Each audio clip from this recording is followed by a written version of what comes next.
Hey everybody, welcome to the Fearless Challenge Day 2. So many of you joined me yesterday. I was really overwhelmed by it a little bit actually. I saw that yesterday's video got almost 300 page views, which is pretty awesome. And I'm glad that so many people wanted to join me in a conversation about fear, managing fear, and how to kick fear in the ass. I think it's a really important conversation to be having. And I wanted to kind of get a little bit personal right away and share with you a personal reaction that I was kind of having to it all, is that when I started the fear challenge, right, to help people fear less, and to move from fearing to becoming fearless, I kind of imagined this challenge was going to attract tons and tons of people, right? Because I've been on social media for a while. I have an email list. I have a Facebook group. I'm active in a lot of other Facebook groups. I was telling a lot of people that I was doing this, and I was asking people what they wanted me to talk about, and managing fear was the number one thing that came up. And so I imagined that I was going to have this group of people doing this challenge with me, and I was hoping for 50 people. Now, maybe in honesty, if I'm being really super boldly honest with myself, I was hoping with like 100 people would join my challenge. And the reality is I got less than 20 people in my challenge. So I had this goal of reaching a ton of people right away with this really strong message and connecting with people. And suddenly when I'm looking at the actual numbers, the number of people who made a commitment to themselves to kick fear in the ass, less than 20 people out of all of the people I told about actually said yes. And that's a fewer number than the number of people who collectively asked me to run such a challenge. And I started to feel like a failure, right? Like, wow, did I get something wrong in my messaging? And I started telling myself all kinds of stories, like maybe I haven't done enough social media, maybe I didn't ask the right people, maybe people don't trust me to be the voice, and that hater in my head starts ticking away at me. And then the darndest thing happened, right? I opened up my email this morning as I went to bed thinking that like, wow, I've somehow disconnected and my message isn't getting across. I opened my email and I had 25 emails from people thanking me for talking about fear, telling me that I was delivering a message that they needed to hear, that they were grateful someone was talking about this so openly and honestly and on a free public forum. But nobody was saying this in the comments. If you look at the comments under the video, they're all friends of mine. Honestly, in all transparency, I think every comment that you see there is somebody who's just a personal cheerleader in my life. And if I kind of did some BS thing and put that on the screen just to support me, they'd probably click the like button. But these emails were all from people who I didn't know. Only one of them is a member of my Facebook community. Everyone else somehow just saw this on their page or in their news feed, and they went outside of their way to email me to talk about how they were impacted by the message. And what's the takeaway in that? It can't be that I failed, right? But what do we need to learn from in this message, right? Is that people don't talk about fear.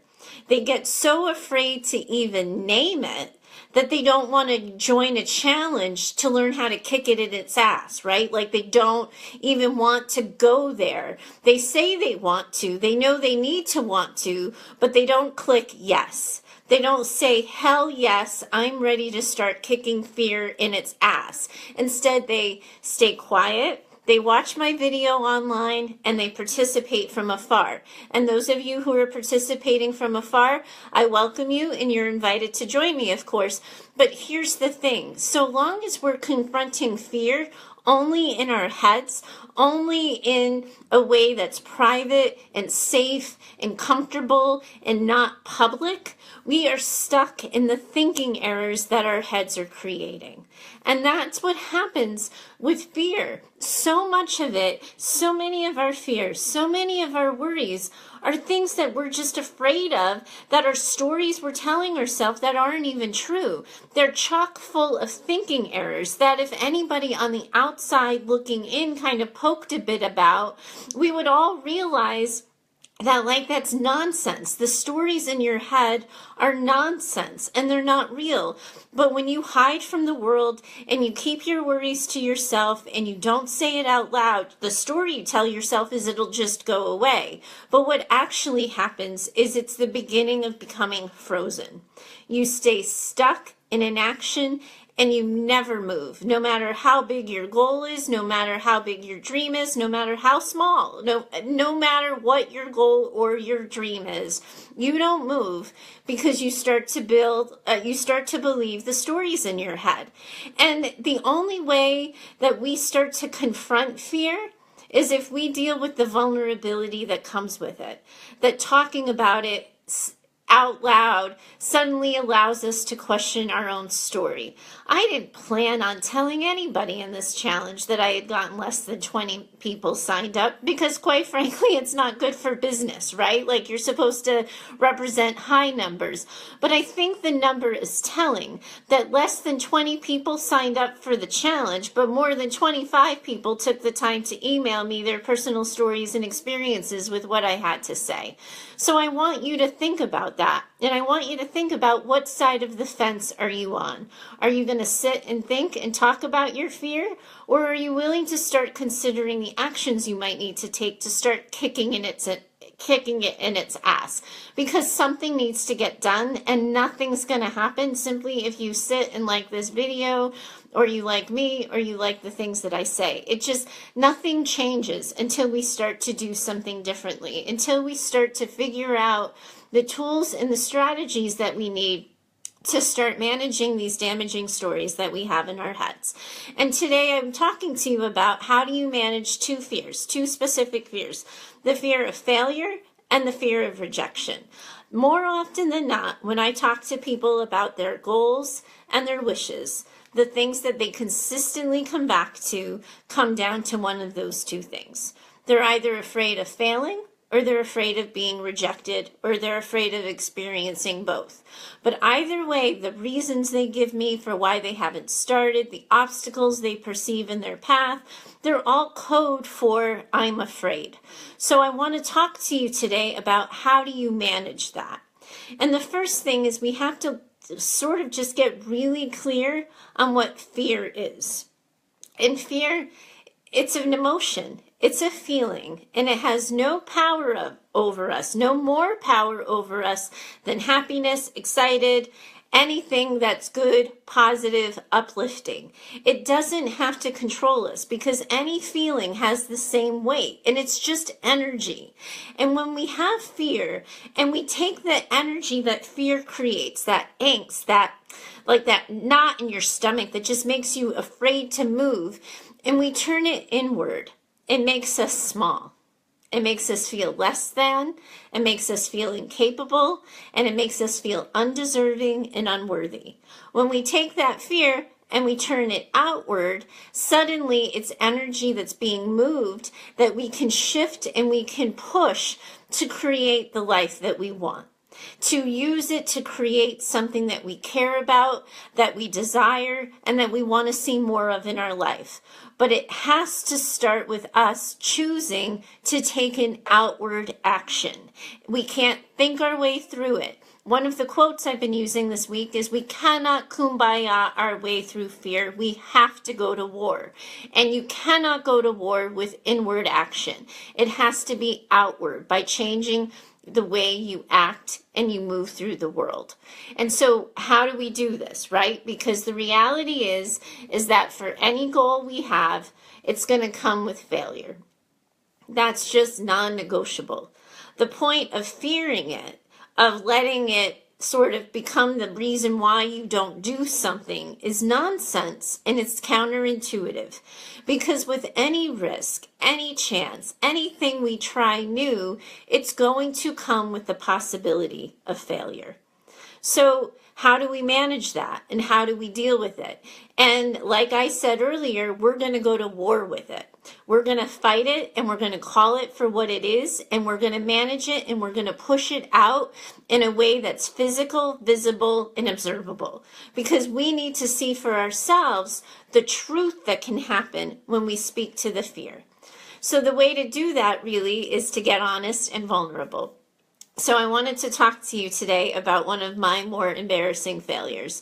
It goes back a while. It was a couple decades ago, probably at this point. But I was an up-and-comer in an agency treating adolescent residential teenagers. So they were emotionally challenged kids who were living in a residential program. They weren't allowed to be out in the community because they were deemed unsafe. And many of them were in the care of Child Protective Services at the time because they needed the treatment that my agency was providing. And I was really good at the job that I had, right? I was what was called a crisis intervention specialist. So in that agency, I had this awesome responsibility of having to go in and work with kids when they were getting hot or stressed or agitated, because that was when they were going to be more likely to act out. And I had the position and the responsibility to calm them down. And I got really good at the job, but I started wanting to do more. I started to want to become a program director and get myself on a manager track. And so in doing that, I was getting supervision towards that goal. And I started telling my supervisor all of the things that I was seeing in the agency, all of the problems that were happening, all of the reasons why I thought kids were acting out in ways that were preventable. And I started giving her a ton of information. What I didn't put together at the time was that she was also the boss of all of the other program directors for the agency. So basically, in trying to build myself up and in order to sort of prove my own skill set, I was calling out other people and I was getting other people in trouble. The same people whose team I wanted to be a member of. I honestly, in all intention, had no idea that I was alienating people like that. I had no idea that the people that were holding the responsibility of someday giving me that job were the very people I was offending. I was too young and too immature to put it all together. But when I ended up wanting to be a program director, the feedback I got was that I wasn't ready because I wasn't a team player, and they called me a rogue therapist. And quite frankly, there's a little bit about being a rogue therapist that I kind of liked, right? Like, it was good to kind of play outside the lines a little bit, to do my own way. But then that attitude, that mentality was getting in the way of a job I really wanted. And I wasn't going to get it. And it did seem and feel like a failure at the time. So what I needed to do, and what you all need to do with the fear of failure, is to be transparent about it. It's so much better and honest and authentic, because authenticity is like the new word that everybody wants to strive for. But it's so much more honest and true to just simply say out loud who you are, what you do, and that you messed up. And one of the ways that I needed to do that is I asked for a meeting with the other program directors. And I said, listen, I understand that I'm really not liked or respected by the people in this room. And I understand that by building myself up, I tore you all down a little bit. And I didn't mean to. And it wasn't my intention, but I really screwed this up. And I'm sorry. And I think sometimes when we remove the fear of accountability, when we just are willing to own our mistakes, our missteps, the things we didn't do, and ask for the fresh start. Yesterday, we talked a little bit about the importance of an ask when we have a goal or a dream, but when we are willing to ask for what we want, but also admit when we make a mistake, it answers back to the haters immediately. So when they say, well, yeah, what about, or you've said that before, or didn't you say that last year, or what do you think you're really going to do, and have all of those sort of questions and challenges that you either imagine people are going to have about you or that you actually hear from people, don't pretend they didn't happen. You make your failure transparent, part of your experience, part of who you are, and you share what you've learned from it.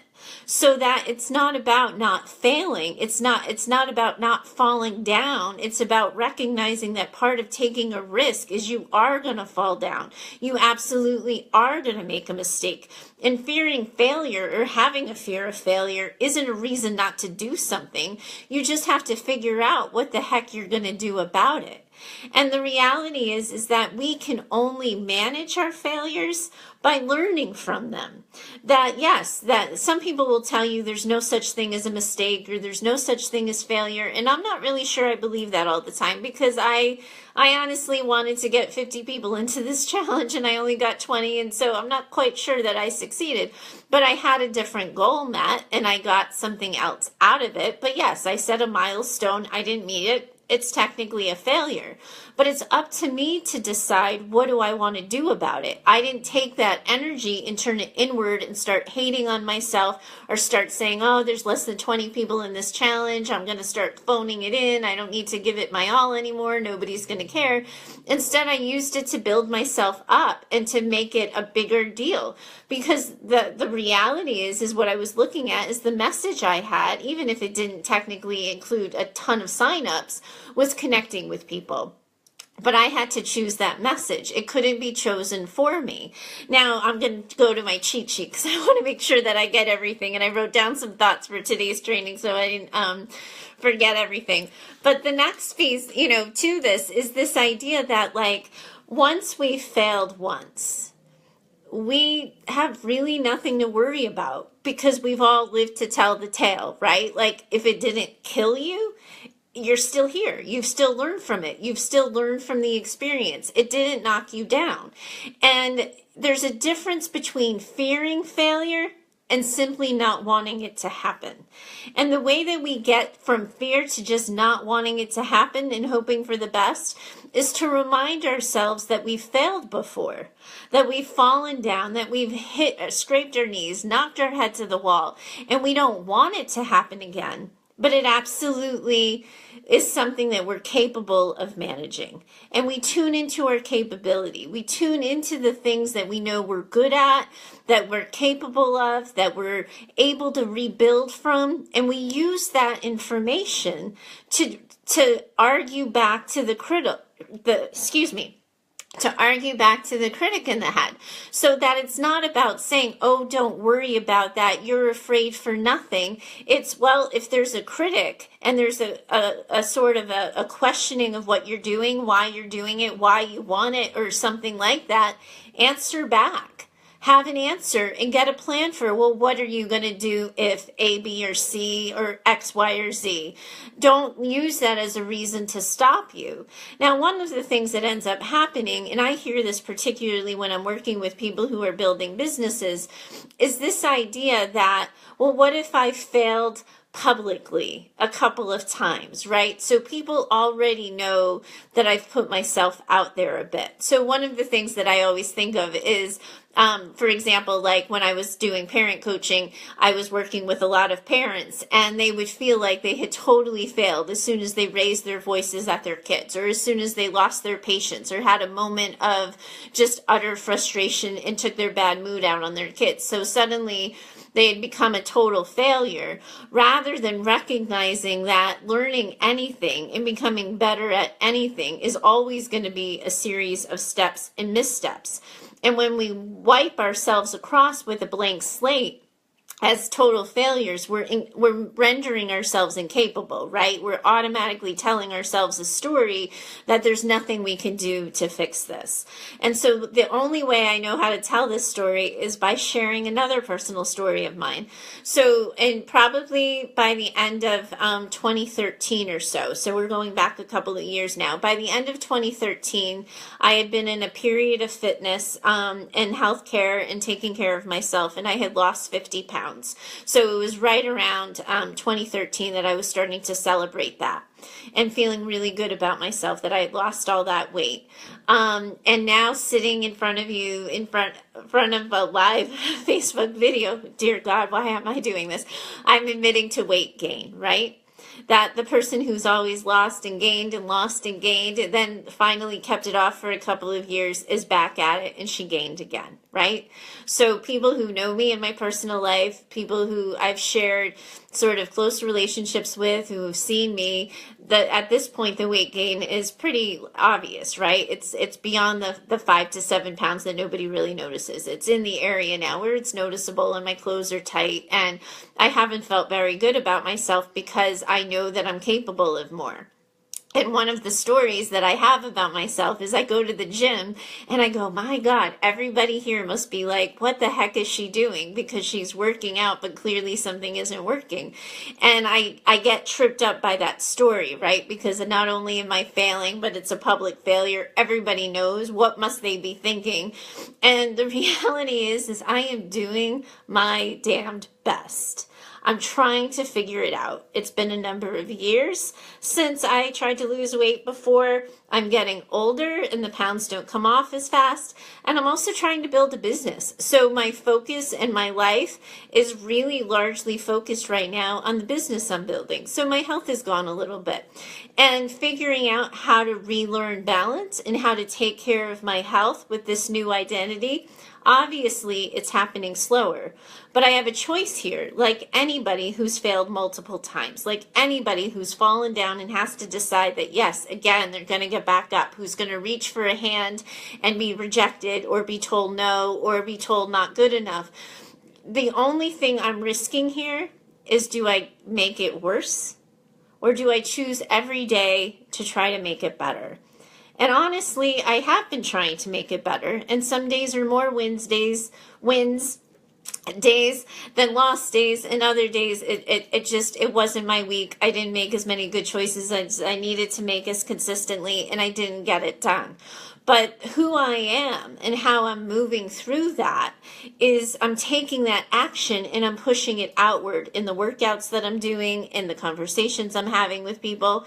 Because when I sit in that shame feeling, when I feel how bad it feels to have my jeans feel tight or to not look as good in clothes as I used to last year or any of that, I just become smaller and I become less than.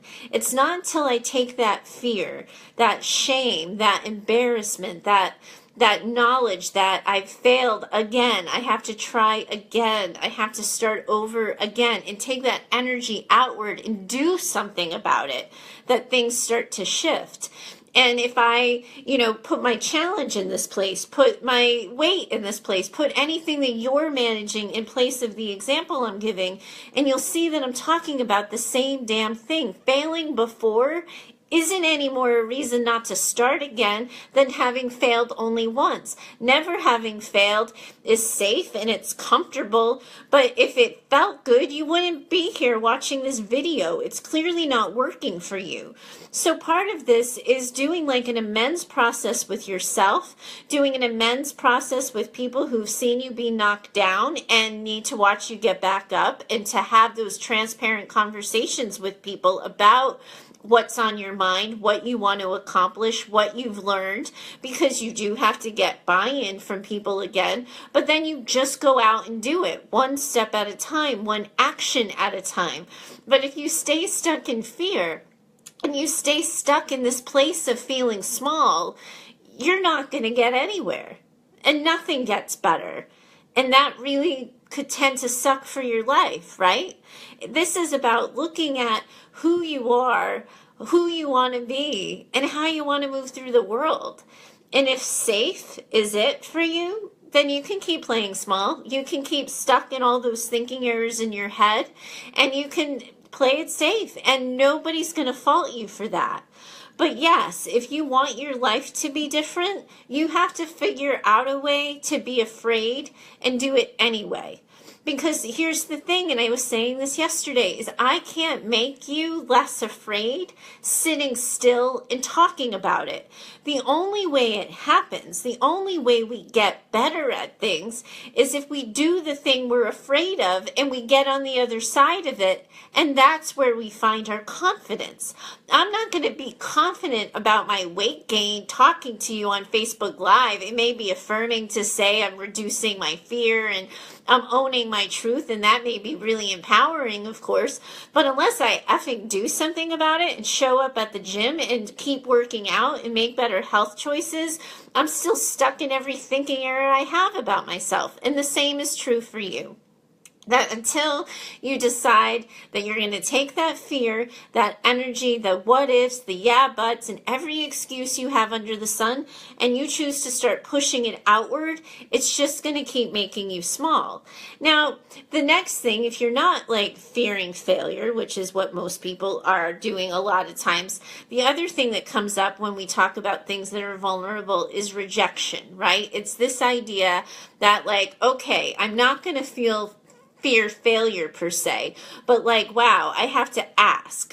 We talked yesterday that you're going to have to tell somebody that you have a goal or you have a wish, and you're going to ask them for help, or you're going to ask them to connect with you on the thing that you want to have happen, or you're going to have to communicate about it.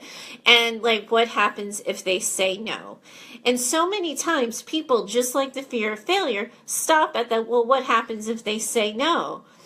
I just want to encourage and challenge all of you to have an answer to the question. What happens if they say no? What are you going to do? What's your next step? What are you going to try next? If this goal you have for yourself and this dream you have for yourself really is non-negotiable and you want it for yourself, you have to act as if it is non-negotiable, as if it's absolutely going to happen. And when that does, like when you get that clear on your mentality and your mindset, is that aligned with who you are, you're going to get knocked down and someone's going to say no. And the reality is that in setting up this challenge, a lot of people said no to me by not signing up. Essentially, that's what happened, right? I got a lot of no's. And I have a choice there. How do I hear that story? How do I use it to build myself up, to make myself better? And the first thing that came to mind for me was not my vibe, not my tribe. It's a line from it. There's another online entrepreneur. His name's Chris Ducker, and I totally have stolen it for him. And he should get $1 every time I repeat it. But it's this idea that, like, if you didn't sign up for my challenge, you're probably not ready for the work I have to offer. Because if this challenge is something you're going to say no to, the things that I would say to you one-on-one, you're definitely not ready for. So that's what I say to people when I look and say to myself, when I look at the numbers and I didn't meet the goals I had and I was rejected, is I was probably rejected for a reason. And maybe the rejection is making room for the hell yes. And that's my biggest hope and my biggest wish, is that I've created, by having all of these people say no, that I've created room for the person who's ready to say, hell yes, how do I get started? Tell me what I need to do. I'm ready. When does your challenge day start? Tomorrow. And I'm going to do this. Because that's what ends up happening. Because you can't get a yes from everybody. Because you can't serve everybody. Whether it's you want to make more friends, whether it's you want to find a volunteer project, whether it's you want to build a new business, you want to expand your business, you want to get a new job, no matter how small and personal in your personal life or how big and professional in your professional life or vice versa, your goal is, you can't have it all for everyone. In order to have the life you want, someone needs to say no, because you will fail trying to serve everyone and trying to meet the needs of everyone. The rejections are your way to a yes. It doesn't mean it feels good. And it doesn't mean you're not going to cry a couple of tears every now and then. But it's also not a reason to say no. And it's not a reason to not start, to not try, to not take action. And so many people fail to take action because they get stuck in that place, well, yeah, what if? Or yeah, what about? And my challenge to you is to answer the question and to have a plan and to get going on it. Just one step. To physically, visibly do something different. Even if it's commenting under the video that I watched this entire video, I know you're talking about me and I'm not ready yet. To own it is you're failing less. You're fearing less because you're saying your truth out loud and you're totally putting yourself out there. So that's where I land on this, guys. I don't pretend that this is easy, and of course I want to be your cheerleader, and of course I want to support you as you're doing all of this work, but you're going to have to push yourself, and you're going to have to decide that knot of fear, that self-doubt, the what ifs, you're going to have to decide what to do about it. And my challenge to you, and where I want you to go with this next, is to think about, how would you explain your failure? What did you learn from it? What would you do next time? And what will you do differently? Even if the only person you have to explain it to is yourself, to start talking back to some of those critics in your head and the hater in your head that's talking to you. Tomorrow in the challenge, we're going to be tackling another one, because if we don't have the fear of failure and we don't have the fear of rejection, there's one more thing we're managing. And that's imposter syndrome. And those of you who have heard the phrase know what I'm talking about. But imposter syndrome has a lot more to do about our own perceptions of ourselves, our worth, what we deserve, and this idea that, like, what happens if somebody could do this better than me? What happens if I'm not good enough for this? What if I somehow mislead or misguide people with good intentions? But it's this idea that someone out there is better, stronger, bigger, wealthier, more successful, more capable than I am. And that voice, that inner critic, is its own beast. And some of the things that I said over the past couple of days will certainly work towards fighting it, but not all of them will. So tomorrow, head on, you, me, we're going to war against imposter syndrome. Thanks so much, guys, for joining me in day 2, and I hope to see you tomorrow. Take care. Bye-bye.